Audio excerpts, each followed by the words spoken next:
بسم اللہ الرحمن الرحیم۔ السلام علیکم ورحمۃ اللہ وبرکاتہ۔ میرے خالو ملازمت کے سلسلے میں قریب ایک شہر میں مقیم تھے، لہٰذا ہر چھٹی پر بھائی وہاں کا رخ کر لیتے۔ خالہ اور خالو بے شک ہم لوگوں سے محبت کرتے تھے، لیکن وہاں جانے کی وجہ ان کا محبت برا سلوک نہ تھا، بلکہ یہ کوئی اور لگن تھی جو میرے بھائی کو اپنی جانب کھینچ رہی تھی۔ بھائی نے ان کی بیٹی ماہم کو پسند کر لیا تھا، اسی کی کشش ان کو خالہ کے گھر لے جاتی تھی۔ ماہم بھی ان کی منتظر ہوتی، جب بھائی کو دیکھتی خوش ہو جاتی۔ ایک روز امی منیر بھائی سے کہنے لگی، بیٹے جان تم ہر چھٹی خالہ کے ہاں چلے جاتے ہو، کبھی مجھ سے نہیں پوچھتے کہ امی جان آپ نے چلنا ہے؟ اس بار مجھے بھی ساتھ لے کر چلنا، میں تیری خالہ سے ملوں گی۔ ضرور امی جان، آپ اتوار کی شام کو تیار رہنا۔ اتوار کی صبح سے امی تیار ہو بیٹھی، منیر بھیا کے ہمراہ وہ خالہ کے گھر گئی۔ تبھی بیٹے کے وہاں جانے کا سبب معلوم ہو گیا۔ انہوں نے خالہ سے ماہم کا رشتہ طلب کر لیا۔ خالو سے بھی بات کی، وہ پہلے سے ہی جی میں یہی ٹھانے بیٹھے تھے، فوراً ہاں کر دی۔ ہماری خاندانی روایات کے مطابق ماہم سے شادی کی بات پکی ہوتے ہی منگیتر کا اس کے گھر آنا جانا عام نہ رہا، بلکہ حجاب کی دیوار اٹھا دی گئی۔ اب وہ کئی دنوں بعد جاتے۔ انہی دنوں ایف ایس سی کے امتحان کی تیاری بھی کر رہے تھے۔ جب بھائی نے ایف ایس سی اچھے نمبروں سے پاس کر لیا، ماہم کا رزلٹ بھی آ گیا، وہ ایف اے میں فیل ہو گئی تھی۔ خالو نے بیٹی کو کالج سے ہٹا لیا، امی افسردہ تھی۔ تبھی بھائی نے ان سے کہا کہ کوئی بات نہیں، اگر ماہم آگے نہیں پڑھ سکتی تو اسی قدر تعلیم اس کے لیے کافی ہے۔ ماہم کی سہیلی شازیہ پاس ہو گئی، بہت خوش تھی، خالہ کے پڑوس میں رہتی تھی۔ شازیہ افسردہ ماہم کو حوصلہ دلانے ہر روز ان کے گھر آنے جانے لگی۔ اسے سمجھایا کہ میں جو کالج سے پڑھ کر آؤں گی، روز کے روز تم کو پڑھا دیا کروں گی، تم گھر پر ہی امتحان کی تیاری کر لینا۔ کوئی بات نہیں، اگر تمہارے والد کالج جانے کی اجازت نہیں دے رہے، محنت کر لو تو گھر پر تیاری کر کے بطور پرائیویٹ امتحان دے سکتی ہو۔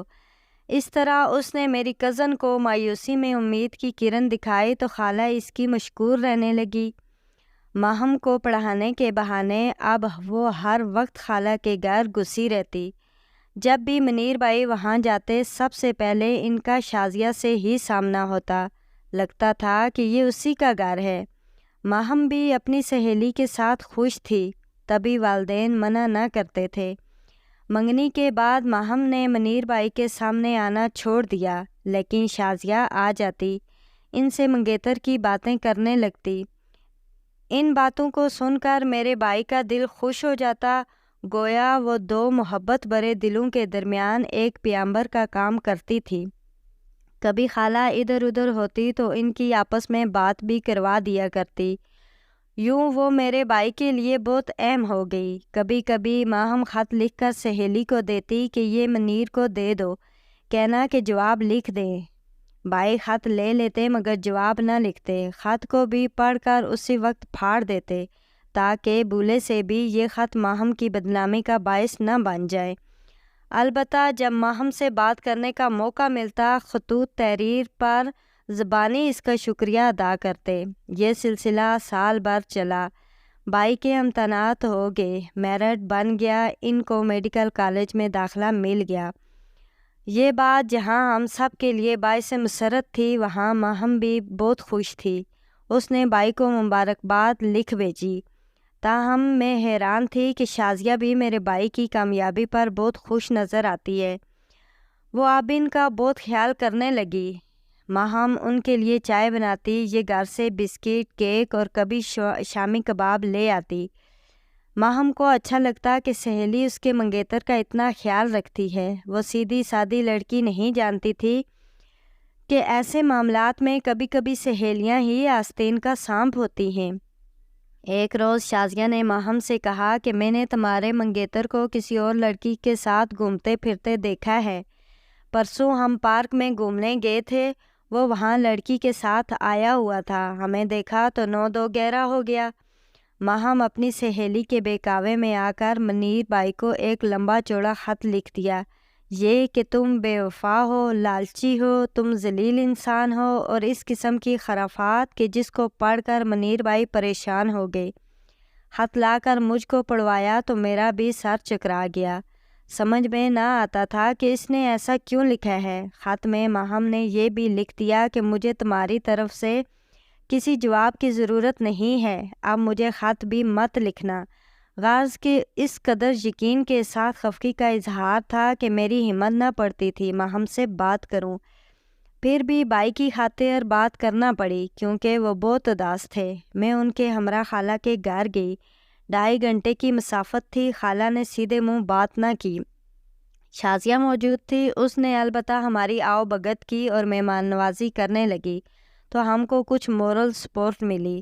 لگا کہ اب ہر بات کے لیے اسی خوش اخلاق لڑکی کا محتاج ہونا پڑے گا جو روز اول سے ماہم کی رازداں تھی۔ میں نے اس سے بات کی، بولی اگر ماہم خود منیر بھائی سے بات کر لے تو معاملہ سلجھ سکتا ہے، آمنے سامنے بات کرنے سے غلط فہمی دور ہو جائے گی۔ وہ مان تو نہیں رہی ہے، میں پھر بھی کوشش کرتی ہوں۔ تبھی وہ کھینچ کھانچ کر ماہم کو ہمارے سامنے لے آئی۔ اس کے تیور بگڑے ہوئے تھے، بمشکل بات کرنے پر آمادہ ہوئی۔ تلخ لہجے میں منیر بھائی سے سوال کیا، کیا تم فلاں دن پارک گئے تھے؟ ہاں میں گیا تھا، بھائی نے جواب دیا۔ کس لیے وہاں گئے تھے؟ سیر کرنے۔ اور کس لیے وہاں جاتے ہیں؟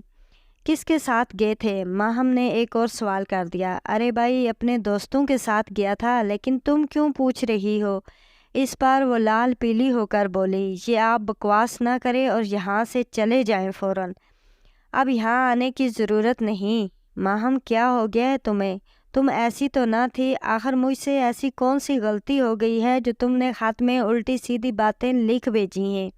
وجہ تو بتا دو۔ اس نے وجہ نہ بتائی، بولی میں نے تم سے شادی نہیں کرنی، مجھے بھول جاؤ، ہماری منگنی ہو چکی ہے، بھلا کوئی اپنی منگیتر کو چھوڑتا ہے؟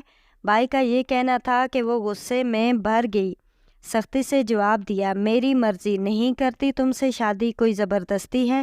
تب میں نے مداخلت کی، ماہم آخر کیوں منع کر رہی ہو تم شادی سے؟ فیصلہ بدلنے کی کوئی وجہ تو ہوگی، وجہ بتاؤ۔ وجہ بتانا ضروری نہیں ہے، شادی تمہارے بھائی سے نہیں کرنی تو نہیں کرنی ہے۔ مجھے بھی غصہ آ گیا، ماہم تمہیں یہ شادی کرنی ہوگی، ہم نے منگنی دھوم دھام سے کی تھی اور اب یہ ہماری عزت کا سوال ہے۔ میری بات سن کر وہ اس قدر جذباتی ہو گئی کہ کلام پاک پر قسم کھا لی کہ اب منیر سے ہرگز شادی نہ کروں گی۔ اس کی اس حرکت پر ہم بہن بھائیوں کے قدموں تلے زمین نکل گئی۔ میں تو سر سے پاؤں تک کانپ گئی تھی۔ میں نے بھائی سے کہا کہ اب لوٹ چلیں، لیکن خالہ اور شازیہ نے جانے نہ دیا۔ خالہ بولی، اب آ گئے ہو تو کھانا کھا کر جانا، اس بھری دوپہر میں کیسے جاؤ گے؟ ہم نے تھوڑا سا کھانا زہر مار کیا، بھلا کھانے کا کس کو جی کر رہا تھا؟ ہمارے دل رو رہے تھے کیونکہ میں جانتی تھی کہ میرا ویر اپنی اس خالہ زاد کو کس قدر چاہتا ہے، اس کے لیے اس رشتے کو توڑنا محال تھا۔ میں نے شام تک اسے منانے کی کوشش کی لیکن وہ موم نہ ہوئی۔ تبھی اندازہ ہو گیا کہ اس بیوقوف کو کسی نے منیر بھائی کے بارے میں بہکایا ہے اور یہ اس بدخواہ پر بھروسہ کر بیٹھی ہے، جبکہ اپنوں پر بھروسہ ہی نہیں رہا ہے۔ ہم ٹوٹے ہوئے دل سے لوٹ کر آ گئے، امی کو احوال بتایا۔ ان کے دل کو اس قدر دھچکا پہنچا کہ ہفتہ بھر بیمار پڑی رہیں۔ امی کی بیماری کا سن کر خالہ ہمارے گھر آئی، وہ بھی میری ماں کے گلے لگ کر زاروں قطار روتی رہی، اپنی بیٹی اور شوہر کو بددعائیں دینے لگی۔ تب میں نے منع کر دیا کہ بددعائیں مت دو، یہ سب تقدیر کے فیصلے ہوتے ہیں۔ اس واقعے کے 15 روز بعد میرے بھائی کو میڈیکل کالج جوائن کرنا تھا۔ وہ بہت بے دلی سے پہلے روز کالج گئے تھے۔ مجھے یاد ہے جاتے ہوئے کہا تھا، نور جی نہیں کر رہا ہے کہ کالج جاؤں، جس کے لیے راتوں کو جاگ کر محنت کی اس نے ہی ٹھکرا دیا، تو اب کس لیے اور محنت کروں؟ میں نے سمجھا بجا کر بڑی مشکل سے ان کو بھیجا۔ کچھ ہی دن گزرے کہ شازیہ اور اس کی امی ہمارے گھر آ گئی، رشتہ ٹوٹنے پر افسوس کا اظہار کیا۔ اس کے بعد انہوں نے ہمارے گھر کی راہ ہی دیکھ لی، آنا جانا شروع ہو گیا، خاص طور پر جب بھائی کی چھٹی ہوتی یا وہ گھر ہوتے، یہ بھی آ جاتی۔ شازیہ کی امی میری امی کی دلجوئی کرتی، جبکہ شازیہ امی جان کا گھر کے کاموں میں ہاتھ بٹانے لگتی۔ غرض ہر لحاظ سے وہ اچھی اور بااخلاق نظر آتی تھی۔ شازیہ خوش شکل لڑکی تھی، وہ بہت سمجھدار بھی تھی، لباس عمدہ اور سلیقے کا پہنتی تھی اور بات کرنے کا انداز دل کو لبھانے والا ہوتا تھا۔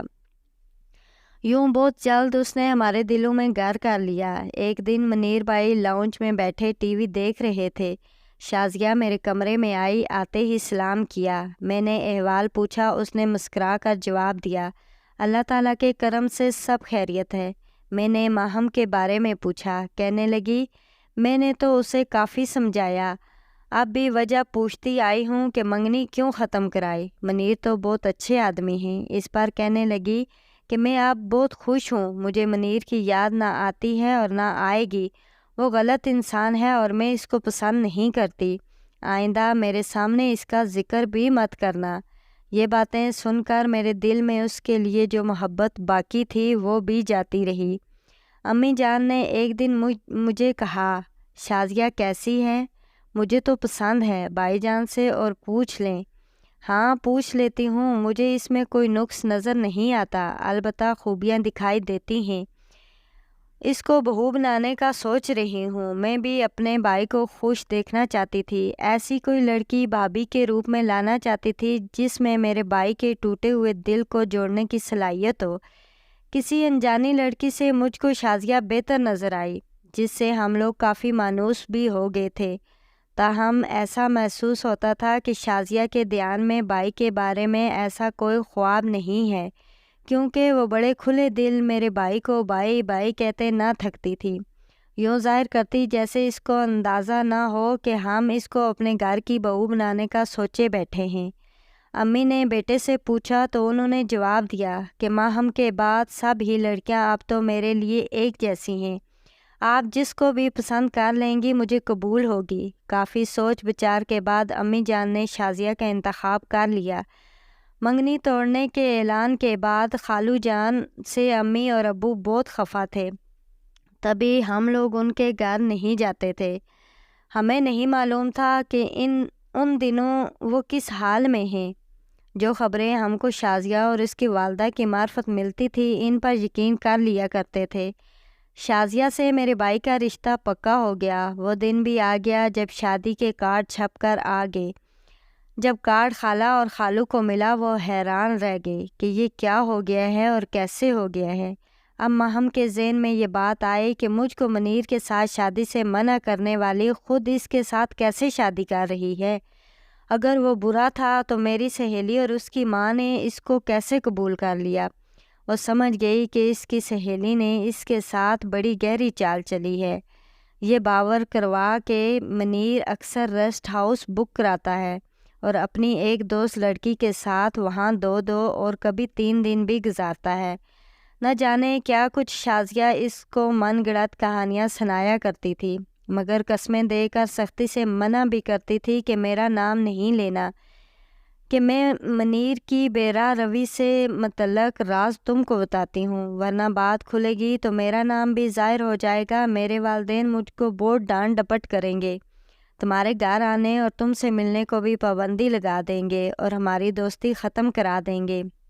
ماہم شازیہ سے محبت کرتی تھی، لہٰذا اس نے آخر وقت تک شازیہ کا نام نہ لیا اور اس اندھے اعتماد کی وجہ سے اپنی محبت گوا بیٹھی۔ جب اصل معاملہ سمجھ میں آیا، پانی پلوں سے گزر چکا تھا۔ اس نے رو رو کر ماں کو بتایا کہ یہ شازیہ ہی تھی جس نے منیر کو اس کی نظروں میں برا بنایا۔ وہ برا نہ تھا، یہی بدنیت دراصل مجھ کو اس سے دور کر کے خود منیر سے شادی کرنا چاہتی تھی۔ اس نے ایسی چالیں چلیں کہ میرا دل اس کی طرف سے اور اس کا دل میری طرف سے پھیر دیا، میرے ذہن میں غلط فہمیاں بار دی۔ بیٹی اب پچھتائے کیا ہو جب چڑیاں چگ گئی کھیت۔ جب میں نے تمہیں سمجھایا کہ کسی کی بات کا اعتبار نہ کرو، منیر ایسا ویسا نہیں ہے، تو تم کہتی تھی کہ کیا بات کرتی ہیں، سبھی لڑکے ایسے ہی ہوتے ہیں، نگاہیں بدلتے ان کو دیر نہیں لگتی۔ تب میں تمہاری نادانی پر روتی تھی، اب تم اپنی نادانی پر روتی ہو۔ اس وقت تم ہی نے اپنے والدین کے کان منیر کے خلاف بھرے تھے، تو اب کیوں روتی ہو؟ جب خالہ روتی ہوئی آئی، اس وقت تک بھائی کا نکاح شازیہ سے ہو چکا تھا۔ وہ امی سے محبت کرتی تھی، لہٰذا ان کی خوشی برباد کرنے کے بجائے خاموشی سے بنا کچھ کہے لوٹ گئی۔ انہوں نے یہی سوچا کہ نکاح ہو گیا ہے اور کل رخصتی ہے، اب بہن اور بھانجے کی خوشی کے موقع پر رنگ میں بھنگ ڈال کر بھی کیا ملے گا۔ آج بھائی اور بھابھی شازیہ اچھی زندگی بسر کر رہے ہیں۔ بھائی ایک سرکاری ہسپتال میں ڈاکٹر ہیں، بنگلہ، اچھی گاڑی، نوکر چاکر اور اعلیٰ معیار زندگی ہے۔ خدا کا شکر ہے کہ بچے بھی ہو گئے۔ اللہ کا دیا سبھی کچھ ہے۔ جبکہ بیوقوف ماہم کو اپنی بیوقوفی کی سزا ملی۔ اس نے منیر کی شادی کے بعد ایک دن بھی خوشی کا نہ دیکھا، یہاں تک کہ خالو جان فوت ہو گئے۔